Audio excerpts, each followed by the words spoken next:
ನಾಗೇಂದ್ರ ಬಾಬು, ಇದು ರಿಪಬ್ಲಿಕ್ ಕನ್ನಡದ super fast impact. ಇದು ನಮ್ಮ ವರದಿ ಪ್ರಸಾರ ಆಗ್ತಾ ಇದ್ದಂತೆ ಮತ್ತೆ ಈಗ ಮೂವರ ತಲೆದಂಡ ಆಗಿದೆ. ಸೂಪರಿಂಟೆಂಡೆಂಟ್ ಮಲ್ಲಿಕಾರ್ಜುನ ಸ್ವಾಮಿಯವರ ಸಸ್ಪೆಂಡ್ ಮಾಡಲಾಗಿದೆ. ಕೇಂದ್ರ ಕಾರಾಗೃಹ ಬಳಿ ಗೃಹ ಸಚಿವ ಪರಮೇಶ್ವರ್ ಹೇಳಿಕೆ ಇದು. ಮಲ್ಲಿಕಾರ್ಜುನ ಸ್ವಾಮಿ ಸೇರಿ ಈಗ ಒಟ್ಟು 9 ಮಂದಿಯನ್ನ ಸಸ್ಪೆಂಡ್ ಮಾಡಲಾಗಿದೆ. 2 ಹಿರಿಯ ಅಧಿಕಾರಿಗಳಿಂದ ಕರ್ತವ್ಯ ಲೋಪ ಆಗಿದೆ. ಬೆಳಿಗ್ಗೆ ಅಷ್ಟೇ ಈ ಸುದ್ದಿ ಪ್ರಸಾರ ಮಾಡಿದ್ವಿ. ಓನ್ಲಿ ಕೆಳಮಟ್ಟದ ಅಧಿಕಾರಿಗಳನ್ನ ಮಾತ್ರ ಇಲ್ಲಿ ನೀವು ಸಸ್ಪೆಂಡ್ ಮಾಡಿದ್ರಿ ಅಂತ. ಹಿರಿಯ ಅಧಿಕಾರಿಗಳು ಇನ್ವಾಲ್ವ್ ಆಗಿರ್ಬೇಕಲ್ವಾ? ಈಗ ಹಿರಿಯ ಅಧಿಕಾರಿಗಳನ್ನು ಕೂಡ ಈಗ ಸಸ್ಪೆಂಡ್ ಮಾಡಿದ್ದಾರೆ. ಹಿರಿಯ ಅಧಿಕಾರಿಗಳ ಕರ್ತವ್ಯ ಲೋಪದಿಂದ 2 ಹಿರಿಯ ಅಧಿಕಾರಿಗಳನ್ನ ಈಗ ಸಸ್ಪೆಂಡ್ ಮಾಡಲಾಗಿದೆ. ಈಗ ಹಿರಿಯ ಅಧಿಕಾರಿಗಳ ವಿರುದ್ಧವೂ ಕೂಡ ಕ್ರಮ ಆಗಲಿದೆ. ಹಾಗಾದ್ರೆ ಡಾಕ್ಟರ್ ಜಿ ಪರಮೇಶ್ವರ್ ಗೃಹ ಸಚಿವರು ಏನ್ ಹೇಳಿದ್ದಾರೆ ಬನ್ನಿ ಕೇಳೋಣ. ನಗರದ ಜೈಲಿನಲ್ಲಿ ಏನು ಇನ್ಸಿಡೆಂಟ್ ನಡೆದಿದೆ ಅದರ ಬಗ್ಗೆ ಈಗಾಗಲೇ ಕ್ರಮ ತಗೊಂಡಿದ್ದೇವೆ. ಇನ್ಸಿಡೆಂಟ್ ಆಗಿರ್ತಕ್ಕಂಥದ್ದು ನಮಗೆಲ್ಲ ಗೊತ್ತಾದ ಮೇಲೆ ಅದಕ್ಕೆ ತನಿಖೆಯನ್ನು ಮಾಡಿ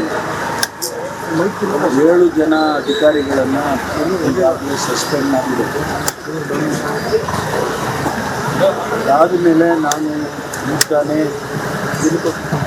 ವಿಸಿಟ್ ಮಾಡಿ ಮತ್ತಷ್ಟು ಮಾಹಿತಿಗಳನ್ನು ತೆಗೆದುಕೊಂಡ ನಂತರ ಇಲ್ಲಿನ ಚೀಫ್ ಸೂಪರ್ಡೆಂಟ್ ಅವರ ಹೆಸರು ಶೇಷಮೂರ್ತಿ ಮತ್ತು ಸೂಪರಿಂಟೆಂಡೆಂಟ್ ಮಲ್ಲಿಕಾರ್ಜುನ ಸ್ವಾಮಿ ಇವರು ಹಿರಿಯ ಅಧಿಕಾರಿಗಳು ಈ ಬಂದಿಖಾನೆಯ ಜವಾಬ್ದಾರಿಯನ್ನು ಹೊತ್ತಂಥವ್ರು. ಹಾಗಾಗಿ ಅವರಿಂದ ಕೂಡ ಲ್ಯಾಪ್ಸಸ್ ಆಗಿದೆ ಅಂತ ಹೇಳಿ ಅವರಿಬ್ಬರನ್ನು ಕೂಡ ಸಸ್ಪೆಂಡ್ ಮಾಡಿದೆ. ನನಗೆ ಬೆಳಿಗ್ಗೆ ಮಾಧ್ಯಮ ಸ್ನೇಹಿತರು ಕೇಳ್ತಾ ಇದ್ರು, ಕೆಳಗಿನವ್ರನ್ನ ಮಾತ್ರ ಕೆಲವರನ್ನು ಸಸ್ಪೆಂಡ್ ಮಾಡಿ. ಜೈಲಲ್ಲಿ ರಾಜಾತಿಥ್ಯ ಸಂಬಂಧ 3 ಪ್ರತ್ಯೇಕ FIRಗಳು ದಾಖಲಾಗಿದೆ. ಪರಪ್ಪನ ಅಗ್ರಹಾರ ಪೊಲೀಸ್ ಠಾಣೆಯಲ್ಲಿ 3 ಪ್ರತ್ಯೇಕ FIR ದಾಖಲಾಗಿರುವಂಥದ್ದು. ಒಂದು ಸಿಗರೇಟ್ ತಂದು ಕೊಟ್ಟಂಥವ್ರು, ಇನ್ನೊಂದು ವಿಡಿಯೋ ಮಾಡಿದಂಥವ್ರು. CCB ಬಂದಾಗ ಹೋದ ಬಾಕ್ಸ್ ಸಂಬಂಧ FIR ಅಂದರೆ CCB ಅಧಿಕಾರಿಗಳು ರೇಡ್ ಮಾಡೋದಕ್ಕೆ ಬಂದಿದ್ರಲ್ಲ, ಆ ಸಂದರ್ಭದಲ್ಲಿ ಒಂದು ಬ್ಯಾರಕ್ನಿಂದ ಒಂದು ಬಾಕ್ಸ್ ಹೋಗುತ್ತೆ ಹೊರಗಡೆ. ಏನದು ಅಂತ ಕೇಳಿದಾಗ ಇಲ್ಲ ಕಸ ಅಂತೇಳಿ ಸುಮ್ಮನಾಗ್ತಾರೆ. ಈ ಒಂದು ವಿಚಾರ ರಿಪಬ್ಲಿಕ್ ಕನ್ನಡಕ್ಕೆ ಗೊತ್ತಾಗ್ತಾ ಇದ್ದಂತೆ ನಾವು ಸುದ್ದಿಯನ್ನು ಮಾಡಿದ್ವಿ. ಇವತ್ತು ಬೆಳಗ್ಗೆ ಕೂಡ ಇದೇ ಒಂದು ವಿಚಾರವನ್ನು ಇಟ್ಟುಕೊಂಡು ಬ್ರೇಕಿಂಗ್ ಅನ್ನು ಕೂಡ ಮಾಡಿದ್ವಿ. ಯಾಕೆ ಆ ಬಾಕ್ಸ್ನ ಬಗ್ಗೆ CCB ಅವರು ಪ್ರಶ್ನೆ ಮಾಡಿಲ್ಲ ಅಂತೇಳಿ. ಈಗ ಅದು ಕೂಡ ಈಗ FIR ಆಗಿದೆ ಎನ್ನುವ ಮಾಹಿತಿ ನೋಡಿ. 3 ಪ್ರತ್ಯೇಕ FIR ದಾಖಲಾಗಿದೆ. ಅದು ಪರಪ್ಪನ ಅಗ್ರಹಾರ ಪೊಲೀಸ್ ಠಾಣೆಯಲ್ಲಿ, ಪರಪ್ಪನ ಅಗ್ರಹಾರ ಕೇಂದ್ರ ಕಾರಾಗೃಹದಲ್ಲಿ ಆಗಿರುವಂತಹ ಈ ಒಂದು ಬೆಳವಣಿಗೆಯ ಸಂಬಂಧ 3 ಪ್ರತ್ಯೇಕ FIR ದಾಖಲಾಗಿರೋದು ಪರಪ್ಪನ ಅಗ್ರಹಾರ ಪೊಲೀಸ್ ಠಾಣೆಯಲ್ಲಿ.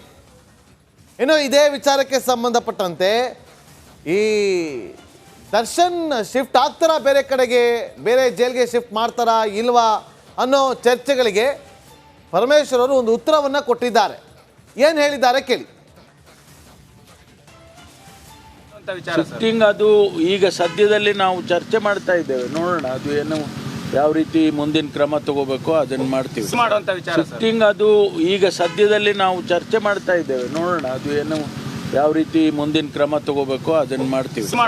ಶಿಫ್ಟಿಂಗ್ ಅದು ಈಗ ಸದ್ಯದಲ್ಲಿ ನಾವು ಚರ್ಚೆ ಮಾಡ್ತಾ ಇದ್ದೇವೆ. ನೋಡೋಣ ಅದು ಏನು ಯಾವ ರೀತಿ ಮುಂದಿನ ಕ್ರಮ ತಗೋಬೇಕು ಅದನ್ನು ಮಾಡ್ತೀವಿ.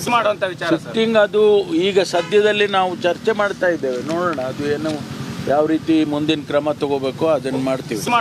ಶಿಫ್ಟಿಂಗ್ ಅದು ಈಗ ಸದ್ಯದಲ್ಲಿ ನಾವು ಚರ್ಚೆ ಮಾಡ್ತಾ ಇದ್ದೇವೆ. ನೋಡೋಣ ಅದು ಏನು ಯಾವ ರೀತಿ ಮುಂದಿನ ಕ್ರಮ ತಗೋಬೇಕು ಅದನ್ನು ಮಾಡ್ತೀವಿ. ಶಿಫ್ಟಿಂಗ್ ಅದು ಈಗ ಸದ್ಯದಲ್ಲಿ ನಾವು ಮತ್ತಷ್ಟು ಮಾಹಿತಿಯನ್ನು ಕೊಡೋದಕ್ಕೆ ನಮ್ಮ ಆನೇಕಲ್ ಪ್ರತಿನಿಧಿ ನವೀನ್ ಈಗ ಸಂಪರ್ಕದಲ್ಲಿದ್ದಾರೆ. ನವೀನ್, ಈಗ ದರ್ಶನ್ ಬೇರೆ ಕಡೆಗೆ ಶಿಫ್ಟ್ ಮಾಡ್ತಾರಾ ಇಲ್ವಾ ಅನ್ನೋ ಚರ್ಚೆಗಳಾಗ್ತಾ ಇತ್ತು. ಅದಕ್ಕೆ ಕೋರ್ಟ್ನಲ್ಲಿ ಅನುಮತಿಯನ್ನು ಪಡ್ಕೋಬೇಕು ಅನ್ನುವ ವಿಚಾರಗಳು ಕೂಡ ಚರ್ಚೆ ಆಗ್ತಾ ಇತ್ತು. ಆದರೆ ಶಿಫ್ಟ್ ಆಗೋದೇ ಇಲ್ಲ ಅಂತ ಹೇಳಿದ್ದಾರೆ. ಯಾಕೆ? ಈಗಾಗಲೇ ಏನು ಪರಪ್ಪನಗರದಲ್ಲಿ ಸಾಕಷ್ಟು ಒಂದಷ್ಟು ಬೆಳವಣಿಗೆಗಳು ಬೆಳಗ್ಗೆಯಿಂದಲೂ ಕೂಡ ನಡೆದಿದ್ದು. ಇವತ್ತು ಬೆಳಗ್ಗೆಯಿಂದ ಕೂಡ ಪರಪ್ಪನಗರ ಪೊಲೀಸ್ ಠಾಣೆಯ ಮುಂಭಾಗದಲ್ಲಿ ಏನು ಗೃಹ ಸಚಿವರ ಪರಮೇಶ್ವರ್ ಸೇರಿದಂತೆ ಏನು ಎಡಿಜಿಪಿ ಮಾಲಿನಿ ಅವರು ಎಲ್ಲರೂ ಕೂಡ ಜೈಲಿಗೆ ಬಂದು ಅಲ್ಲಿ ಒಂದಷ್ಟು ಬೆಳವಣಿಗೆಗಳು ನಡೆದು ಹೋಗಿದೆ. ಆದ್ರೆ ಈ ಒಂದು ಪ್ರಕರಣವನ್ನ ಈಗ ಏನು ಗೃಹ ಸಚಿವರು ಪರಮೇಶ್ವರ್ ಅವರು ಕೂಡ ಒಂದು ಮಾಹಿತಿ ಕೊಡ್ತಾ ಹೇಳ್ತಾ ಇದ್ರು. ಜೈಲಿನಿಂದ ಹೊರಗಡೆ ಬಂದಾಗ ಈ ಪ್ರಕರಣದಲ್ಲಿ ದರ್ಶನ್ ಅವರು ಬೇರೆ ಕಡೆ ವರ್ಗಾವಣೆ ಆಗ್ತಾರ ಅನ್ನೋ ಪ್ರಶ್ನೆಗೆ ಸರಿಯಾದ ರೀತಿಯಲ್ಲಿ ಉತ್ತರವನ್ನ ಪರಮೇಶ್ವರ್ ಅವರು ಕೊಟ್ಟಿಲ್ಲ. ಅದು ಇನ್ನೂ ಕೂಡ ಯಾವ ರೀತಿ ಮಾಡ್ಬೇಕು ಏನ್ ಮಾಡ್ಬೇಕಂತ ಚರ್ಚೆ ಮಾಡಿ ಇನ್ನಷ್ಟೇ ಹೇಳ್ತೀವಿ ಅನ್ನೋ ಮಾತನ್ನ ಹೇಳಿದ್ರು. ಆದ್ರೆ ಜೈಲಿನ ಒಳಗಡೆ ಏನು ಈಗಾಗಲೇ ಈ ಒಂದು ಪ್ರಕರಣದಲ್ಲಿ ಬೆಳಿಗ್ಗೆ 7 ಜನ ಏನು ಚೇರನ್ನ ಕೊಟ್ಟವ್ರು ಯಾರು, ಕುಳಿತುಕೊಳ್ಳೋದಕ್ಕೆ ವ್ಯವಸ್ಥೆ ಮಾಡಿದವ್ರು ಯಾರು, ಸಿಗರೇಟ್ ಕೊಟ್ಟವ್ರು ಯಾರು, ಇದೆಲ್ಲವನ್ನೂ ಕೂಡ ಮಾಹಿತಿ ಕಲೆ ಹಾಕುವ ಸಲುವಾಗಿ ಪ್ರತ್ಯೇಕ 3 FIR ಗಳನ್ನ ಪರಪ್ಪನಗರ ಪೊಲೀಸ್ ಠಾಣೆಯಲ್ಲಿ ದಾಖಲು ಮಾಡಿದ್ದೇವೆ. ಜೊತೆಗೆ ಕೇವಲ ಏನು 7 ಜನ ಸಿಬ್ಬಂದಿಗಳನ್ನ ಅಷ್ಟೇ ಸಸ್ಪೆಂಡ್ ಮಾಡಿದೀವಿ ಅಂತ ಹೇಳಿ ಬೆಳಗ್ಗೆಯಿಂದ ಕೂಡ ರಿಪಬ್ಲಿಕ್ ಕನ್ನಡ ನಿರಂತರವಾಗಿ ಒಂದಷ್ಟು ವರದಿಯನ್ನು ಮಾಡಿತ್ತು. ಈ ಶಿಕ್ಷೆ ಕೇವಲ ಕೆಳಹಂತದ ಸಿಬ್ಬಂದಿಗಳನ್ನ ಮಾಡ್ತಾರೆ, ಅವರು ಯಾವುದೇ ಕಾರಣಕ್ಕೂ ಅಲ್ಲಿ ಒಳಗಡೆ ಕೆಲವೊಂದು ಇರೋ ವಿಚಾರದಲ್ಲಿ ಭಾಗಿಯಾಗೋದಿಲ್ಲ, ಅವ್ರು ಕೇವಲ ಭದ್ರತೆಗಷ್ಟೇ ಸೀಮಿತರಾಗಿರ್ತಾರೆ. ಆದ್ರೆ ಅವರನ್ನ ಬಿಡ್ತಾರೆ, ಬೇರೆಯವರ ಮೇಲೆ ಕ್ರಮ ಕೈಗೊಳ್ತಾರೆ ಅಂತ ಹೇಳಿ ಏನು ಒಂದಷ್ಟು ವರದಿಯನ್ನ ರಿಪಬ್ಲಿಕ್ ಕನ್ನಡ ಮಾಡಿತ್ತು. ಈಗ ಹೊರಗಡೆ ಬಂದ ನಂತರ ಪರಮೇಶ್ವರ್ ಅವರು ಹೇಳಿರುವಂತದ್ದು ಸೂಪರಿಂಟೆಂಡೆಂಟ್ ಸೇರಿದಂತೆ ಅಸಿಸ್ಟೆಂಟ್ ಸೂಪರಿಂಟೆಂಡೆಂಟ್ ಕೂಡ ನಾವು ಸಸ್ಪೆಂಡ್ ಈ ಒಂದು ಪ್ರಕರಣದಲ್ಲಿ ನಾವು ಮಾತನ್ನ ಹೇಳಿದ್ರು. ಇನ್ನೂ ಕೂಡ ಮುಂದುವರೆದ ಭಾಗವಾಗಿ ಇನ್ನೊಂದಷ್ಟು ಜನ ಈ ಒಂದು ಪ್ರಕರಣದಲ್ಲಿ ಯಾರ್ಯಾರು ಭಾಗಿಯಾಗ್ತಾರೆ ಅವರೆಲ್ಲರ ಮೇಲೂ ಕೂಡ ಕಟ್ಟುನಿಟ್ಟಿನ ಕ್ರಮವನ್ನ ತೆಗೆದುಕೊಳ್ತೀವಿ ಅನ್ನೋ ಮಾತನ್ನ ಹೇಳಿದ್ರು. ಆದ್ರೆ ಇದು ಎಷ್ಟು ಮಟ್ಟಿಗೆ ಕಾರ್ಯಗತಕ್ಕೆ ಬರುತ್ತೆ, ಮುಂದಿನ ದಿನಗಳಲ್ಲಿ ಅವ್ರ ಮೇಲೂ ಕ್ರಮ ಆಗುತ್ತಾ ಇಲ್ಲ ಅನ್ನೋದು ಕೂಡ ಪ್ರಶ್ನೆ ಆಗುತ್ತೆ. ಯಾಕಂತ ಹೇಳಿದ್ರೆ ಕ್ವಿಕ್ ಆಗಿ ಒಂದು ಆನ್ಸರ್ ಬೇಕು. ಈಗ ದರ್ಶನ್ ಶಿಫ್ಟ್ ಆಗಲ್ಲ, ಹಾಗಾದ್ರೆ ಅಲ್ಲಿದ್ದಂತ ಬೇರೆಯವರನ್ನ ಶಿಫ್ಟ್ ಮಾಡ್ತಾರಾ ಇಲ್ವಾ? ಈ ಒಂದು ಪ್ರಶ್ನೆಯನ್ನು ಕೂಡ ನಾವಲ್ಲಿ ಕೇಳ್ತೀವಿ. ಯಾಕಂದ್ರೆ ವಿನ್ಸೆಂಟ್ ಗಾರ್ಡನ್ ನಾಗ ಅಂತಂದ್ರೆ ಈ ದರ್ಶನ್ ಇರುವ ವಿಶೇಷ ಭದ್ರತಾ ಕೊಠಡಿ ಅಂತಂದ್ರೆ ಕೊನೆಯ ವಿಶೇಷ ಭದ್ರತಾ ಕೊಠಡಿ ಏನಿದೆ ಜೈಲಿನ ಒಳಗಡೆ, ಅದ್ರ ಪಕ್ಕದ ಕೊಠಡಿಯಲ್ಲಿ ವಿನ್ಸೆಂಟ್ ಗಾರ್ಡನ್ ನಾಗ ಇರುವಂತದ್ದು. ಇವರಿಬ್ರು ಕೂಡ ಅಕ್ಕಪಕ್ಕದಲ್ಲಿ ಇರೋದ್ರಿಂದ ಇಷ್ಟೊಂದೆಲ್ಲ ಕೂಡ ಫೋಟೋ ಹೊರಗಡೆ ಬಂತು, ಅವರಿಗೆ ವಿಶೇಷ ಭದ್ರತೆಯನ್ನ ಕೊಡಲಾಗಿತ್ತು, ಟೇಬಲ್ ಅನ್ನ ತರೋದಕ್ಕೆ ಸಾಧ್ಯ ಆಯ್ತು. ಎಲ್ಲದೂ ಕೂಡ ಗೃಹ ಸಚಿವರು ಕೂಡ ಒಳಗಡೆ ಹೋದಾಗ ಮಾಹಿತಿ ಪಡೆದಿರ್ತಾರೆ. ಜೊತೆಗೆ ಬೆಳಗ್ಗೆಯಿಂದ ಕೂಡ ಏನು ಜೈಲಿನ ಒಳಗಡೆ ಹೋಗಿ ನಾನು ಮಾಹಿತಿಯನ್ನು ಏನೋ ಪಡೆದಿದ್ದೆ ಅಂತ ಹೇಳಿ ADGP ಮಾಲ್ಯ ಅವರು ಹೇಳ್ತಾ ಇದ್ರು. ಅವರು ಕೂಡ ಗೊತ್ತಾಗಿರುತ್ತೆ ಇದೇನು ಇಲ್ಲಿ ಮುಚ್ಚುಮರೆ ಅಂತ ಏನಿಲ್ಲ. ಆದ್ರೆ ಇನ್ನೂ ಕೂಡ ಬೇರೆ ಕಡೆಗೆ ಶಿಫ್ಟ್ ಮಾಡುವ ನಿಟ್ಟಿನಲ್ಲಿ ವಿನ್ಸೆಂಟ್ ಗಾರ್ಡನ್ ನಾಗ ಆಗಿರ್ಬೋದು ಅಥವಾ ಆ ಒಂದು ವಿಡಿಯೋ ಮತ್ತು ಫೋಟೋದಲ್ಲಿ ಯಾರ್ಯಾರು ಭಾಗಿಯಾಗಿದ್ರು ಅವರ ಬಗ್ಗೆ ಸ್ಪಷ್ಟವಾದ ಒಂದಷ್ಟು ಮಾಹಿತಿಯನ್ನ ಗೃಹ ಸಚಿವರು ಕೂಡ ಖುದ್ದು ನೀಡಿಲ್ಲ. ಜೊತೆಗೆ ADGP ಮಾಲ್ಯ ಅವರು ಕೂಡ ಇನ್ನೂ ಕೂಡ ಹೇಳಿಲ್ಲ. ಈ ಒಂದು ನಿಟ್ಟಲ್ಲಿ ಮುಂದಿನ ದಿನಗಳಲ್ಲಿ ತನಿಖೆ ಮಾಡ್ತೀವಿ ಅನ್ನೋ ಮಾತನ್ನ ಹೇಳ್ತಾ ಇದ್ರು. ಅಂದ್ರೆ ಇನ್ನೂ ಕೂಡ ಪರಪ್ಪನಗರ ಜೈಲಿನಲ್ಲಿ ಇಷ್ಟೆಲ್ಲ ಆಗಿ ವರದಿಗಳಾದ್ರೂ ಕೂಡ ಕೇವಲ ಗೃಹ ಸಚಿವರ ಭೇಟಿ ಜೊತೆಗೆ ADGP ಮಾಲ್ಯ ಅವರ ಭೇಟಿ ಇಲ್ಲೇ ಇದ್ದು ಆರೋಪಗಳು ಬಂದಿಲ್ಲದೆ ಇರುವಂತ ತನಿಖೆಗೆ ನೇಮಕ ಮಾಡೋದು ಇಷ್ಟಲ್ಲೇ ಸೀಮಿತ ಆಗುತ್ತಾ ಅನ್ನೋದು ಕೂಡ ಇನ್ನೊಂದಷ್ಟು ಪ್ರಶ್ನೆಯಾಗಿ ಉಳಿದುಕೊಂಡಿರುವಂತದ್ದು. Nagendra Babu. Okay, thank you Naveen ನಿಮ್ಮೆಲ್ಲ ಮಾಹಿತಿಗಾಗಿ. ನಮಸ್ಕಾರ, ಕರ್ನಾಟಕ ಪ್ರೈಮ್ ಟೈಮ್ಗೆ ಸ್ವಾಗತ. ನಾನು ಜಯಪ್ರಕಾಶ್ ಶೆಟ್ಟಿ. ಇಡೀ ಕರ್ನಾಡು ಇವತ್ತು ರೆಬೆಲ್ ಆಗಿ ನಿಂತಿದೆ. ಈ ಹಗರಣಗಳನ್ನು ಸದನದಲ್ಲಿ ಪ್ರಸ್ತಾಪ ಮಾಡಲು ಕೂಡ ಕಾಂಗ್ರೆಸ್ ಹಿಂದೇಟು ಹಾಕಿದ್ದೇಕೆ?